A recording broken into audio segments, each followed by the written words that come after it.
I'd like to express my heartfelt congratulations to America from here in Europe on your very successful No Kings protest last Saturday. My name is Caroline, and I would like to welcome you to another episode of my podcast, One Opinion from Europe.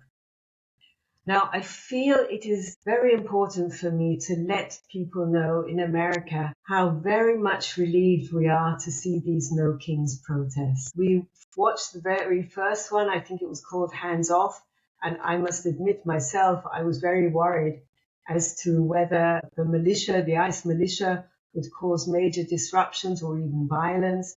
And so far, that Hands Off protest and the three following No Kings protests were all peaceful, and the people are having a good time and having very creative signs.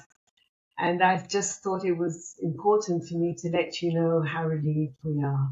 We see people from all walks of life, from very young to the most senior people, and also, very importantly, we see all ethnic backgrounds. I was also worried that people might be afraid to come out and protest, but it is a very good feeling to see people brave enough to come out. The organizers have claimed that there's the 3.5% rule, so 3.5% of the population need to come out in continued peaceful protest, and then it is historically inevitable that something will change. So I really do hope that this is a very good sign, and maybe the next protest you will have 10 million and even reach the 12 million by the time the midterms come up. I would love to give a huge shout out to everybody who put those great signs together. You guys are so creative, and you have so much humor within many of the signs, even though it is such a dark and serious subject. So I thought I'd just go through a few of my favorites. First one being they're eating the checks and they're eating the balances. So of course this is a reference to they're eating the cats and they're eating the dogs. The second one, it's giving small dictator energy. I wonder how Mr. Trump is feeling about that. IKEA has better cabinets. I've seen that at a few of the protests, and that always brings a smile to my face. Alexa changed the president. Well, if it could only be that easy, that would be great, but we can dream on. The no fucking way. Great play on words, that one. No crown for the clown. Yes, well, we all know who the clown is. King Kong, I love that one, because we all know that Donald Trump is the champion of grift and corruption. Remember what happened to our last Mad King. Now that, of course, is a reference back to George III. I grew up in England, and he definitely was a Mad King, and the Americans finally managed to gain their independence from this king. And I can wish you all well for your protests and for your initiatives to get rid of this current Mad King. Now, there was one sign in Minneapolis which really went to my heart. That was, we had whistles, they had guns. Now, that is very serious, but that just goes to show what great people you have in the state of Minnesota.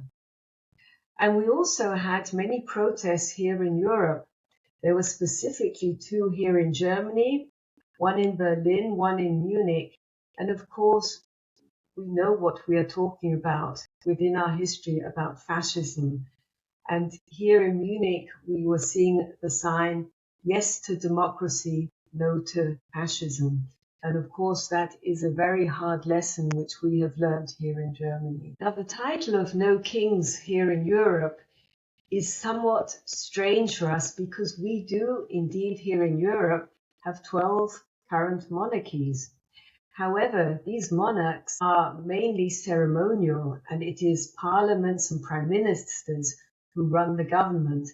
The monarchs basically have no say in the day-to-day politics of the country. So here in Europe, you would see the title of No Tyrant or No Dictator more in the protests here in Europe.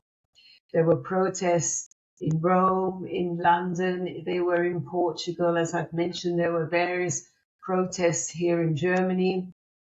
Specifically, the one in Berlin, it was held on a on a big square called the Bebelplatz, and that has a serious history. It was on this Bebelplatz that the Nazi did their book burning protest. So it was purposefully held on this square to remind the people about our fascist history. We also saw that many of the people here in Europe wore a yellow attire.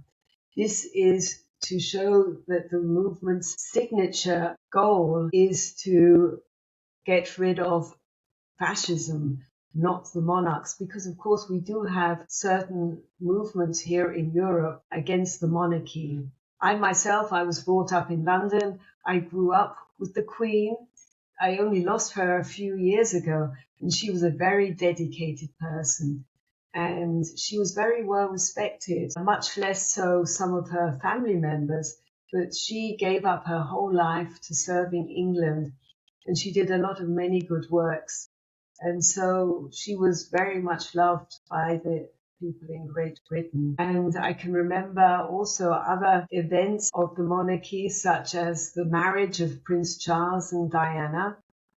We got a day off and there were big parties throughout the whole streets. So basically, you could probably call me pro-monarch. So I'm not no kings as far as Europe is concerned, but I understand definitely what is meant by no kings in America. The no kings movement has also become a big tent for Europeans concerned about the rise of right-wing populism here within their own borders. Specifically here in Germany, we have the AfD party, who we know is being funded through people like Elon Musk, and they're gaining support from J.D. Vance. Then you have Italy with Giorgia Meloni, France with their right-wing parties, and very interestingly, in 2 weeks' time, there will be elections in Hungary. Here in Europe, it is known that Hungary is a supporter of Russia, and within the EU, Hungary, it is felt, is actually a traitor to Russia. They take information out of the EU Commission and hand it over one-on-one to Russia.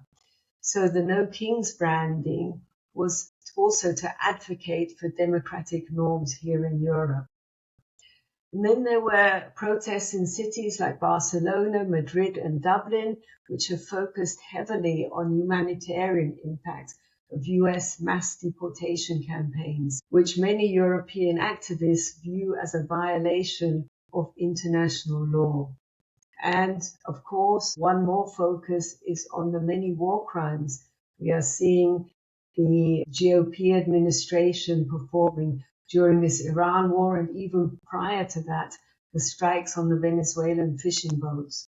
So all of that will hopefully one day be investigated and the appropriate steps will be taken to get accountability for America. So these are just my thoughts and my feelings on the No Kings protest. Please keep it up. Please get more people to join in. It is really important now that the Americans take back your own country, your own great country. And we will be rooting for you all the way. Anyway, that's all from me today. If you have found this interesting, please leave a like and subscribe. And I look forward to communicating with you if you would like to leave any comments or any suggestions you may have. Look forward to my next episode. I think it'll be about detention centers. And I would like to take a look and compare the detention centers springing up in the US with the German Nazi concentration camps. Anyway, thank you. Bye.